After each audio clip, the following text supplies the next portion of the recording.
આણંદ જિલ્લાના સોજિત્રાના લીંબાલીમાં વ્યક્તિની હત્યાનો મામલો સામે આવ્યો। લીંબાલી ચરા વિસ્તારમાં યુવકની હત્યા કરાયેલી લાશ મળી।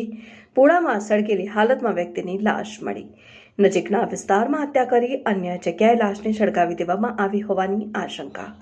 સોજિત્રા પોલીસે ઘટના સ્થળે પહોંચી તપાસ હાથ ધરી। ક્રાઇમ બ્રાન્ચ સહિતની ટીમો ઘટના સ્થળે પહોંચી।